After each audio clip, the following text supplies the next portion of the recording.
It is Wednesday, March 5th, 2025. This is Lane and Blake. I've got a couple people that are going to start taking a more active role in laying out their own survey control. When we start a new job, one of the very first things we do is we set primary control points, what we call primary control monuments or control points. At our company, we usually establish survey grade, latitude, longitude, ellipsoid heights, and northern easting elevations on state plane coordinate system. Most of the time we're on the California state plane coordinate system.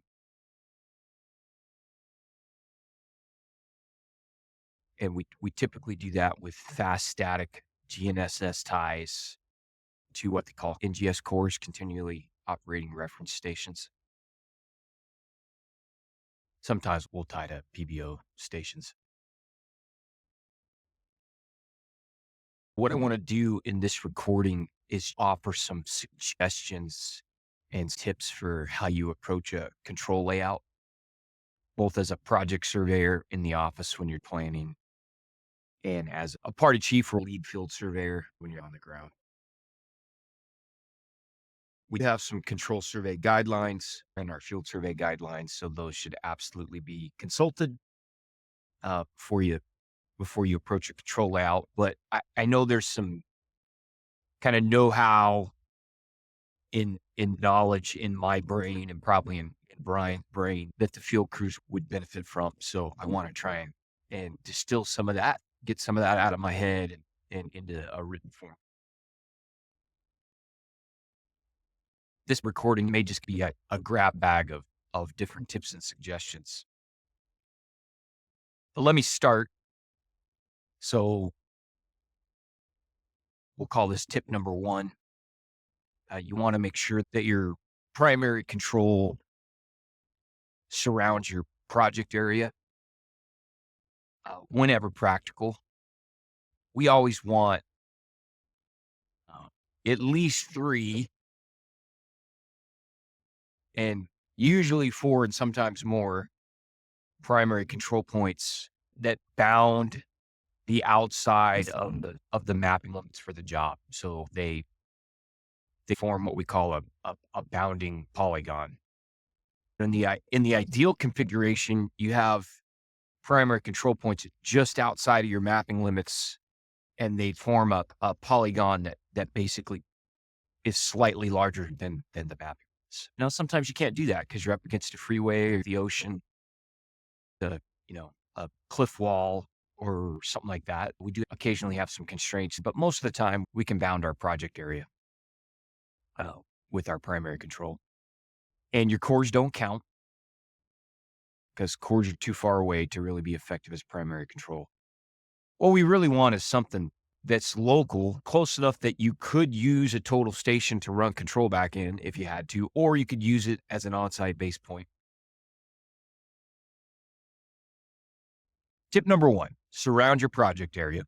Create that bounding polygon that's slightly larger than the mapping limits. Tip number 2 is our primary control points need to be durable and relatively easy to find. What is not an acceptable primary control point? Like a PK nail in a crack in the pavement, a 60D nail, a hub or a guinea, a nail in a tree. Those are not acceptable forms of primary control. So what are forms of primary control? Order of preference for me is rebar and aluminum control cap set in concrete in a PVC sleeve.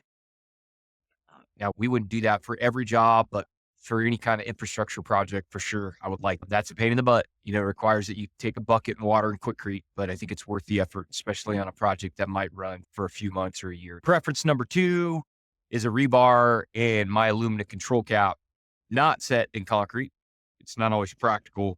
if we're working in a subdivision to set a big pipe with concrete. So that's like next best is a rebar with my aluminum control cap. Number three would be a rebar with our red plastic control caps. If we don't have aluminum caps, my aluminum caps with my control caps with my number on it. And then I guess last preference would be a chiseled X in concrete. In an urban area, we might have to do that.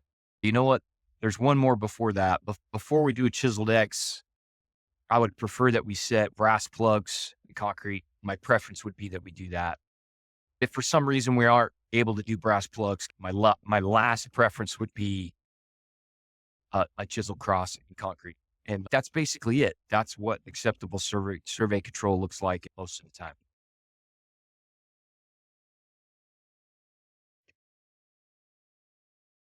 Okay. So that was tip number two. You got to set good, durable control monuments that are easy to find. Think about the guy coming behind you. When we're in an urban area, we're usually setting those underneath the saw plug. The more difficult it is to find your control point, the more thought you need to put into how the next guy or gal is going to find it, right? So if you're up in the Sierra working on a forest project and you're sitting a control point in the middle of nowhere, maybe you set the rebar 8 inches high and you put a big rock mound around it. You got to remember there could be 6 inches of snow on the ground when somebody comes back. Take good notes, take good photos so that we can get back to the control point. You got to remember, you might not be the guy going back to the control point. So durable control monument, stable, it's not going to move or get disturbed, and that is relatively easy to find with the right documentation. Tip number 3 is almost all of our primary control needs to be suitable as a GNSS base, either for fast static work or for PPK or RGK. So you got to look at the trees, look at the buildings. Now, we can't always do that if we're downtown or in heavy tree cover. But as a general rule, 90% of the time, we're going to set a primary control point and use it to do some type of GNSS survey. We need it to be a good base location. And sometimes that takes some effort. If you're up in the woods, in the mountains, we might have to look around for a while, might have to scout for an hour or two to find a good base location. We might have to clear some veg to get a good view of the sky. We don't fall 12-inch trees, but you might have to clear some brush and some low-hanging branches. So we got to think about that. We need good GNSS visibility for our primary control points.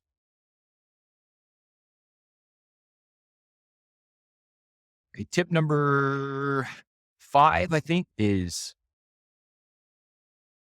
set more control than you think you need. Sometimes the field crews jump my crap a little bit because I have them set more control than they need. But that's a lesson I've learned the hard way through experience. There are a few things in surveying that suck as much as getting back to a job site and not being able to recover enough control to do your work. So it's always a good idea to set more than you need. At a minimum, we leave the job with 3 permanent control points. You got to think about if they're going to do construction after we leave. You got to set at least 3 control points that aren't going to get blown out by the construction. And a lot of times that means off-site.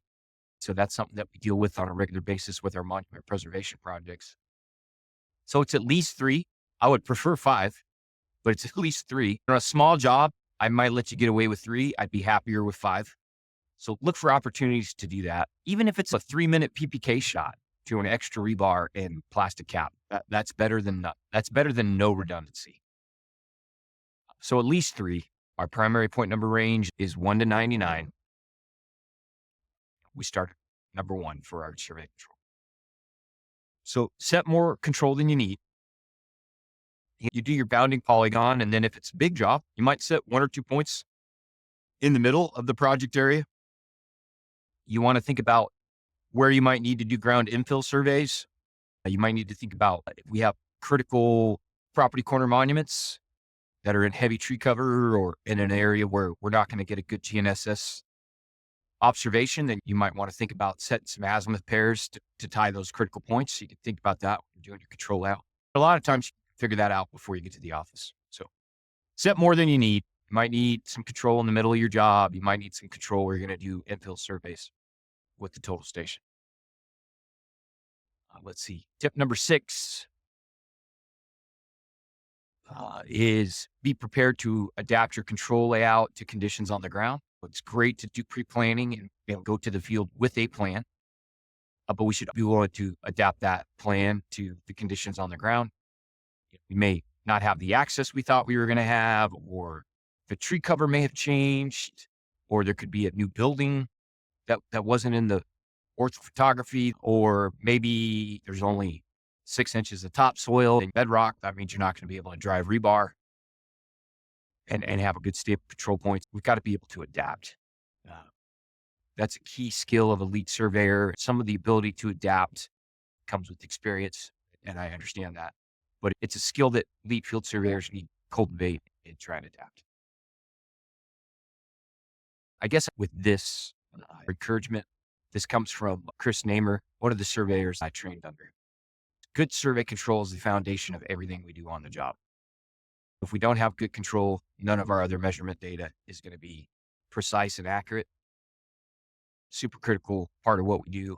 And I think one of the ability to set, measure, process, and adjust quality control data and understand the issues around accuracy, precision, coordinate systems, datums, epic dates, that whole bundle of stuff that we basically call geodetic surveying. That bundle of knowledge and skills is one of the things that sets our team apart from our competitors. We do not set half-baked controls. We were working on a job, doing some infill surveys. A big civil survey company had come in before us and done the LiDAR work. And the control points that we were given, the primary control we were given for all of this LiDAR work, these guys were setting PK nails or 60D nails in the gravel shoulder rural roads. And a lot of those were gone. We were coming in a year behind the LiDAR, and a lot of that control we just weren't able to recover. They didn't set a single rebar on that entire project, and it was hundreds of square miles of LiDAR. It's unacceptable. It's horrible practice. We don't do it. The ability to do this is one of the things that sets us apart. I would conclude, I guess, one last thing. This could have been tips. So this might be tip number 7. Tip: do not use property corner monuments as primary control, ever. It's a bad habit. First, it can cause point numbering conflicts. Second, your property corner monument is probably not going to be in the best place for a primary control point as a typical tip, as a general rule. Yeah, sometimes they are, but most of the time they're not. Keep your primary control monuments and your property corner monuments separate. I do not want us using centerline monuments or an old axle or an old rusted pipe next to a fence as a primary control point.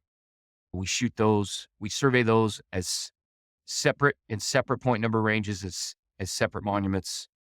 And I don't care if following that rule means you set a rebar 15 feet away from a property corner monument, then set the rebar 15 feet away. I do not want people using property corner monuments as primary control. All right. I need to do a couple more brain dumps about what's primary control and what's secondary control and how to treat those differently. There may be other things I'm forgetting. I'm going to run this by Brian and get his comments. So appreciate you guys listening, and I hope this helps my up and coming project surveyors and lead field surveyors understand a little more of the concepts they need to use, the principles they need to use when they're preparing a survey control plan or a preliminary control layout for a new job.